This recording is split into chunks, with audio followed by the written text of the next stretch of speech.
ঝলমলে চুল পেতে কার না ভাল লাগে, তাই তো? আর দেখো আজকে আমার চুলটা এত ঝলমল করছে, আমি নিজেই প্রেমে পড়ে যাচ্ছি। তো চলো তোমাদের সাথে শেয়ার করি কি করে চুলটা এত চকচকে হলো। তো দেখো আমি একটা প্রোটিন প্যাক বানাচ্ছি, আর আমি কি দিচ্ছি সেটা তোমরা দেখতেই পাচ্ছ, আর খুব মনোযোগ সহকারে দেখবে। তো দেখো চলছে আমার প্রসেস। আসলে আমার চুলটা কেটে একদম ছোট করে দিয়েছিল, আমি আমার অনিচ্ছার সত্ত্বেও আমার চুলটা একদম ছোট করে কেটে দিয়েছিল। আমি বলিনি এতটা ছোট করতে, সেটা নিশ্চয়ই তোমরা জানো যারা যারা আমার ফেসবুকে আছো।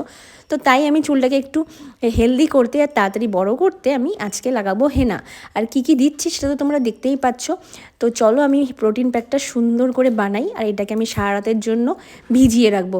সারা রাত যদি এটাকে আমি ভিজিয়ে রাখি তাহলে পরের দিন আরও সুন্দর হবে।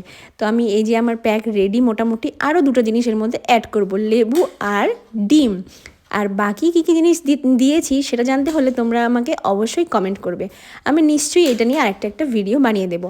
তো চলো এবার এটাকে ভালো করে মিক্স করে তারপর রেডি করে নেই। আর হ্যাঁ, আমি কিন্তু এখানে ডিমের কুসুমটাও দিয়ে দিচ্ছি। অনেকে বলতে পারো যে ডিমের কুসুম দিলে চুলটা রাফ হয়, কিন্তু না, আমি ছোটো থেকে যতবারই হেনা করেছি আমি ডিমের কুসুম সমেতই দিয়েছি, আমার কোনো রকম চুলে রাফনেস আসেনি।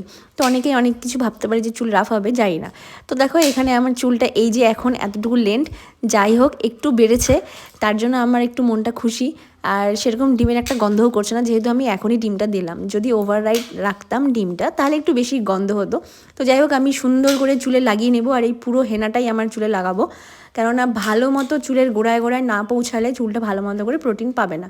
তো আপাতত আমার চুলের অবস্থাটা দেখছো কেমন হয়ে আছে, কেমন রাফ রাফ একটা ভাব, আর একটু গ্লেজ নেই। আর পরে কিন্তু চুলটা দারুণ চকচক করবে, সেটা কিন্তু তোমরা দেখতেই পারবে। আফটার ওয়াশ তোমাদেরকে আমি অবশ্যই দেখাবো। তো আমি এখন বাকি কাজগুলো সেরে তারপরে স্নান টান করে তোমাদের সামনে চলে আসছি। তো চলো তোমরা দেখতে থাকো এই ভিডিওটা।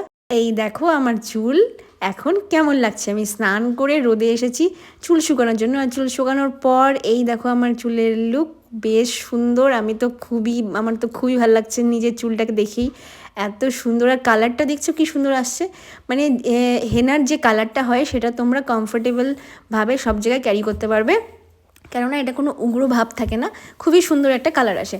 তো যাই হোক তোমরা যদি আমার কাছ থেকে ডিটেলসে জানতে চাও তাহলে অবশ্যই কমেন্ট করো, আমি তোমাদেরকে সব কিছু ডিটেলসে বলে দেবো। চলো টাটা বাই বাই, আজকের ভিডিওটা এখানে।